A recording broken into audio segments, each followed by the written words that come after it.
You want that, young man. You want that value from her. And the only way is to understand the mystery of headships. You know, you have to sweat it out. You have to make your case. You have to answer his questions, the father's questions. All right, I give this advice to my young brothers in South Africa. This is what it means to make this transaction. Okay? Young men, you listening? Yes, sir. All right. You go to the man, you ask, sir, you stand at the door. He opens. You say, sir, my name is so-and-so. I really want to get to know your daughter. Slams the door. Boom. The door is slammed in your face. Right there, what do? You see, the ladies know what you must do. I'm telling you, it's so instinctive. Knock again. Why? Because that man is testing whether you're a man. But you do this. What kind of man is so disrespectful? What you're telling him by your reaction is you don't love his daughter enough. Knock again. He doesn't answer. Sit down on the porch and sleep there if you have to, until he opens up. This is what the transaction has to be. Then he opens, says, listen, you're wasting my time here. And you got to take it. Be respectful. I'm telling you how to be a real headship. You say, sir, I'm really interested in getting to know your daughter. Okay, come speak to me in 6 months. Say, can we make it 3 months? No, 6 months. Okay, 6 months. Be back 6 months to the day. Come, sir, I'm here. He says, I'm still not ready. I'm not 3 months time. Sir, please, I really want to get to know her. Okay. 1.5 months. Be there 1.5 months to the day. Do everything he says. Do everything he expects. What's happening? He is testing whether you care for his daughter. Right? And whatever he says, if he sets it out in courtship, if you're going on a date, I want her back by 8 o'clock. If he says, I want a chaperone, you take a chaperone. You keep, because this is going to show how much you love his girl. And if he's a real father, he's going to give you a hard time and test you to see how much you're going to care for her. Right? This is how the transaction must be made. Listen, and let me tell you something. The mother of the girl is going to be behind the curtain there watching this exchange. So I'm telling you, young brother, she's on your side.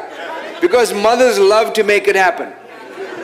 When he closes the door, she's going to be standing there like, looking at him. Say, just leave me alone. He'll walk away. Just leave me alone. I know what I'm doing. She'll work on him. When they get to bed at night, she's ignoring him.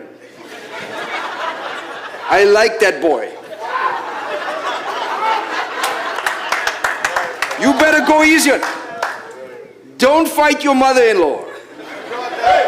She got it working for you and you don't know what she did.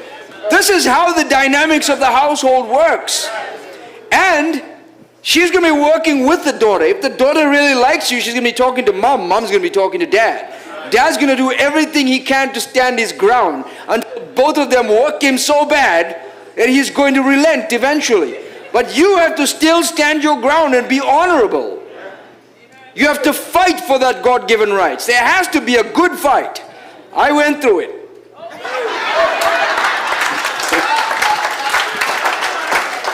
You know, I'll tell you what happened to me. I was with my now brother-in-law, my wife's brother, and I was coming to ask for her hand in marriage. And we drove up to the house. I said, one more round around the block. I'm not ready. I'm a pastor's son. I'm an alpha male in my life. A deputy head boy of my school, captain of my cricket team. Everybody respects me. At that moment, my heart's going pitter-patter, pitter-patter. So I come into the house. Eventually, after one more round around the block, we get there, get in. My knees are shaking. I'm getting to the door. This is like the biggest thing I've ever got to do. I walk into the house. He's sitting at the table.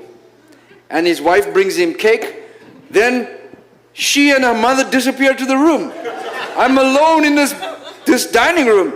So I sit down and I say, Brother Nambo, I need to speak to you. He's eating his cake. Doesn't even look up at me. Eating this cake. This cake, I mean, how interesting is this cake?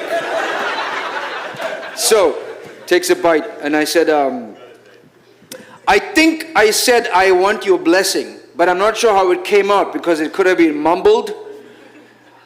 He said, what did you say?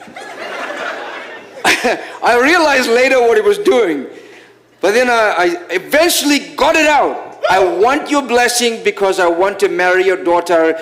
I was about to say I really love her, and then he just jumped up, grabbed me, and squeezed the air out of me, and then shouted for his wife, come in. And I was standing there squeezing me. Come in here. And then he was rejoicing. But you have to sweat it out. You have to make your case. You have to answer his questions. You have to accept his terms, young man. It's so beautiful if you do it the right way. You know, in the old days, let me tell you, you had to go kill Philistines. Or whoever wins a competition by a sword. At least today you don't have to do that.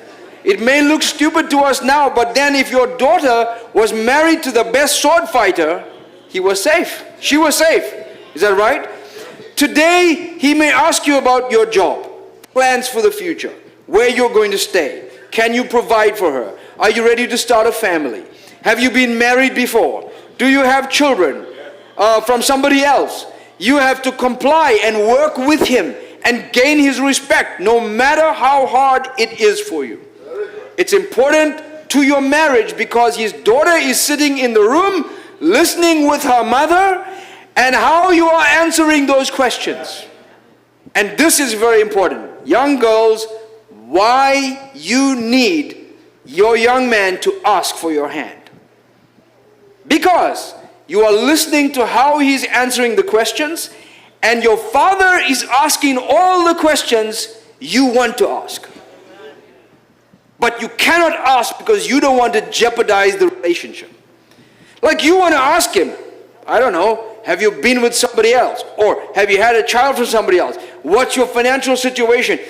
You are in a condition of, I really like this guy. He's so charming. He's so wonderful. He's so kind. I feel like I can, but there's so many doubts in my mind because you're so intuitive. You're cursed with intuition, right? And there's so many doubts that you have and you don't want to commit, but your dad can ask all the questions you have in your heart. And you young man sitting right there answering the question, you better bring your A game.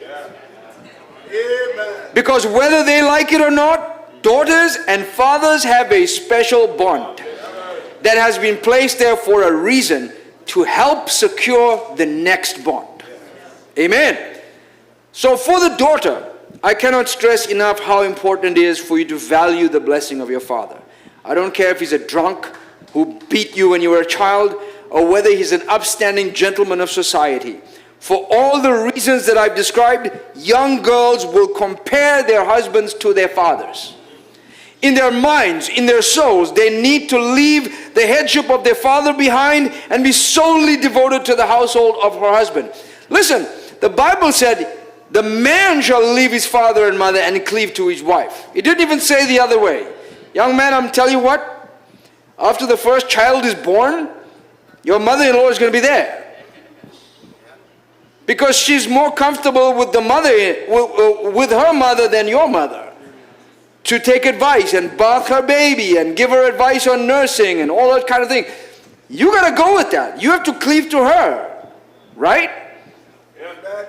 To do that now, if you have to accept the headship of your father being handed over to this man, she needs, why do you need it, young lady? You need to witness the transfer of headship. You need to see your father admiring him. Very good. That's what you don't know you need this, but you need this. Because immediately he goes up a notch. In fact, many notches.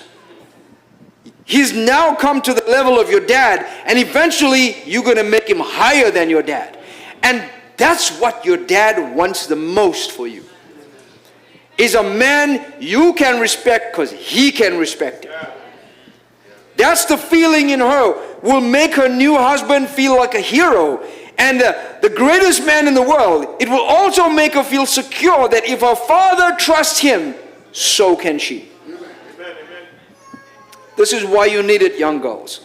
The biggest problem young women face is trust. That's young ladies and young men. This is why I say you must be honest. Live truthful. Because if you're going to forge marriages, the biggest problem women have is trust. Their hearts are tender. They're emotional. They're overthinking. A woman's, my wife and I did this thing with the married couples. And we were showing, we had these two whiteboards with flip folders. And on one side, I did the mind of a man. And on the other side, my wife did the mind of a woman. And we drew the heads of the man and woman, and we put all the thoughts there.